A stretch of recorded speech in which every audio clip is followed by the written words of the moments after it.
This is just a quick tour of one of the tools we're creating, which will allow us to define and model scan parameters for the beam.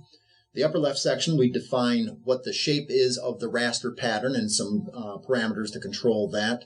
In the bottom center, it shows us each location the beam has ended up. In the upper right is something which allows us to play with the concept of the beam profile and its energy distribution.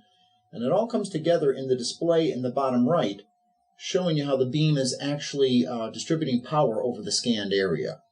So notice what happens in this example where I increase the number of dots used to represent each row and column. And you can see that with a 5x5 instead of a 3x3, we actually get a reasonably homogeneous distribution of power across the top of this thing, which is nice. But it seems that way only if we have this particular beam profile. If we change the beam profile to be something a bit more narrow, like this, well, then it's a very, very different distribution of energy. So we're not restricted to rectangles. We can, of course, do racetracks and ovals and things of that sort. With the racetrack one, if we have a beam profile like this, we can smooth it out just by adding a few more points.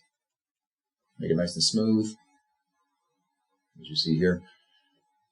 We also give you the ability to define a fully filled-in region. Now, in this example, I'm just filling in all these dots on the raster pattern with exactly the same dwell time, and you get that type of a distribution.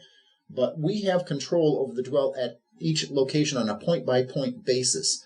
So if we decided that we wanted to have a little bit more power on the right-hand side of this beam than the left, or the scanned area, well, we can put that in here and have complete control, such that certain sections get more energy than others. And again, we're not restricted to these being circles or simple shapes. We can load in pretty much anything we want.